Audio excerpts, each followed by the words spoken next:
All right, sports fans, how's everybody out there doing?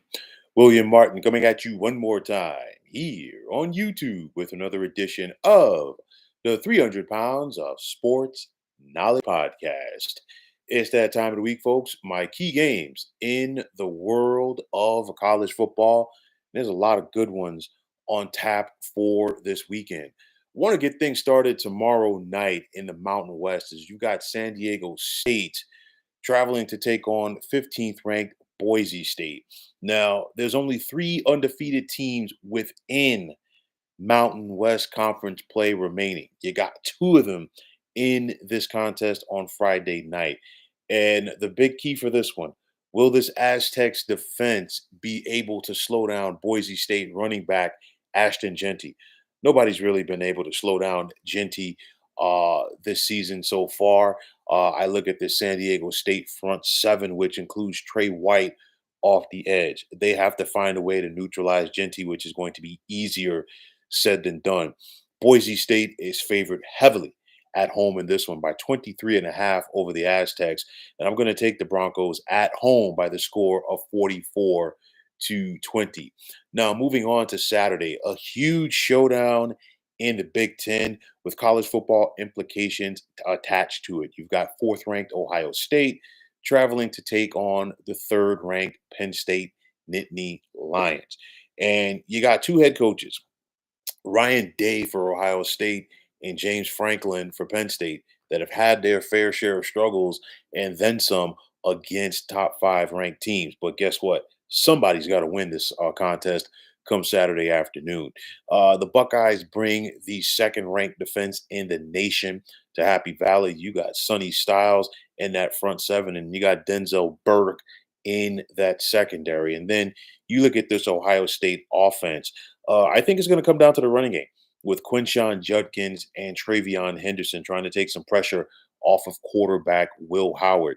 I talked about James Franklin's struggles against top five teams, but who is going to be his quarterback this Saturday afternoon? Is it going to be Drew Aller or is it going to be Bo Perbula?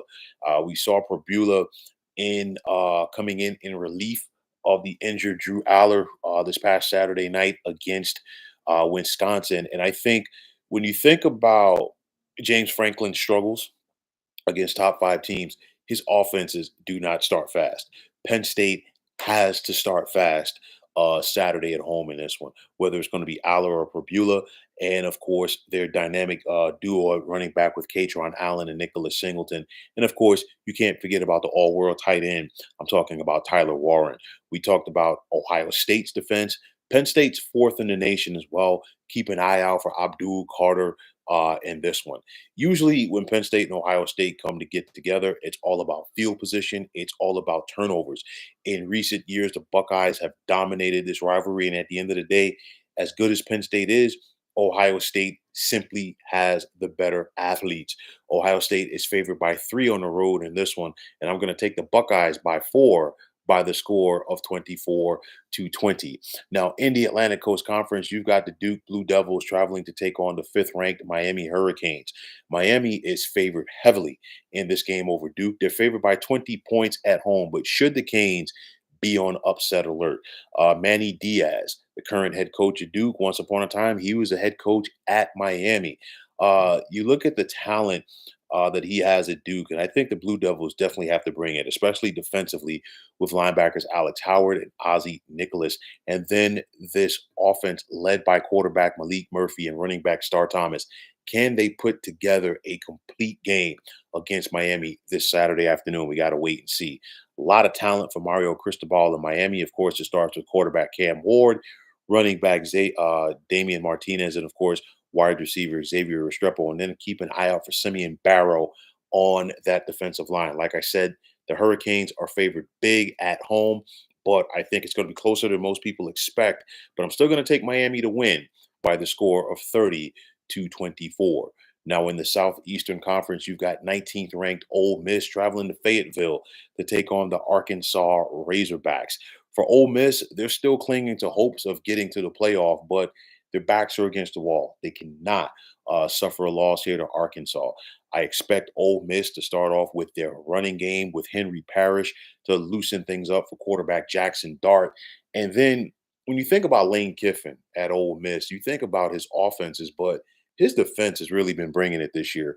Only LSU and Kentucky have cracked the 20-point mark against the Rebels this year. Keep an eye out for linebackers Chris Paul Jr. as well as Suntarine Perkins as they try to put the clamps on this Arkansas running game for head coach Sam Pittman. It starts and ends with quarterback Jalen Green and, of course, running back Jaquindon Jackson for the Hogs. Will Ole Miss be able to neutralize them? I think they will, and I'm going to take Ole Miss on the road by the score of 30-19. Now, back in the Big Ten, you've got Minnesota traveling to Champaign to take on the 24th ranked Fighting Illini out of Illinois. Both Minnesota and Illinois are part of that two-loss pack team clump, if you will, in the Big Ten. There's several teams that have two conference losses that are looking to hang around in that Big Ten championship picture. Minnesota heads to Champaign, winners of their last three. It's going to be all about their running game with Darius Tyler, and then, of course, quarterback Max Brosmer hooking up with the likes of wide receiver Daniel Jackson. The Golden Gophers have been improving defensively, and it starts with linebacker Cody Lindenberg and, of course, Coy Parrish in the secondary. For Illinois, they took it on the chin last Saturday in Eugene against Oregon. They're looking to bounce back at home, and I think they do. You got a veteran club with Luke Altmaier at quarterback, and then, of course, wide receiver Pat Bryant. I think the Fighting Illini are up for the challenge. They're actually the underdogs by 3 points at home, but I'm going to take Illinois by 3, 23-20. Now, staying in the Big Ten, you got the number one ranked team in the land, and I'm talking about the Oregon Ducks, traveling to Ann Arbor to take on the defending national champions, if you still want to call them that, the Michigan Wolverines. Nonetheless, the Ducks come into this contest favored by 14 and a half. They're looking to avoid the upset against Michigan. And I expect Oregon to get things started fast with their offense with quarterback Dylan Gabriel, running back Jordan James, and, of course, wide receiver Tej Johnson. For Michigan, their offense has been a struggle all season long. So many issues at quarterback. They can run the football and they can be physical with you defensively, but Oregon is simply too talented. Dan Lanning is going to have his team ready to play on Saturday, and I'm going to take the Ducks going away by the score of 37-17. Now, in the Big 12, you've got Texas Tech traveling to Ames to take on Iowa State, and for the Cyclones, this team comes in ranked number 11 in the nation. For the Red Raiders to go on the road and pull off the upsets, they have to play an impeccable game, especially since Texas Tech comes in losers of their last two. Quarterback Baron Morton and running back Taj Brooks have to be at the top of their games, as does linebacker Jacob Rodriguez. But it's going to be tough because this Texas Tech defense is 127th in the nation. For Iowa State and head coach Matt Campbell, you got a veteran at quarterback in Rocco Beck, but I think this game comes down to the likes of a big time playmaker for the Cyclones and wide receiver Jalen Noel. Iowa State is simply the better team. They're favored by 13 and a half, and I'm going to take them by 10 in this one, 34-24. Now, back in the Big Ten, you've got 13th ranked Indiana traveling to East Lansing to take on Michigan State. For Indiana, it's been a magical season, and they're looking to keep it rolling as they have hopes of not only winning the Big Ten, but also crashing the college football playoff party. You look at quarterback Curtis Rourke and what he's done this season, as has running back Justice Ellison, linebacker Aiden Fisher, and wide receiver Elijah Surratt are just some of the players to keep an eye out for the Hoosiers in this contest. Now, for Jonathan Smith and his Spartans, it's been an up and down season for quarterback Aiden Childs. And if he's not on the top of his game, it's going to be a long afternoon for Michigan State. I think it is. Indiana's favored by 8. I'm going to take them by 18 in this one, 38-20. Now, moving back over to the ACC, you've got Louisville traveling to take on 11th ranked Clemson. And Louisville's looking to hang around in that ACC title race, but they're going to have a tiger by the tail, no pun intended, versus Clemson. You look at this Clemson team, they've been totally different and locked in after getting blown out to begin the season, courtesy of Georgia. Dabo Sweeney continues to have his finger on the pulse of this team. Keep an eye out for defensive end TJ Parker. And then, of course, the run game with Clemson, with running back Phil Maffa taking some of that pressure off of quarterback Cade Klubnik. Louisville quarterback Tyler Shaw. What is he going to be able to do against his Tigers defense in this one? And also keep an eye out for the former Alabama receiver, Ja'Cory Brooks. Clemson comes in favored by 10. I'm going to take them by 10 at home, 34-24.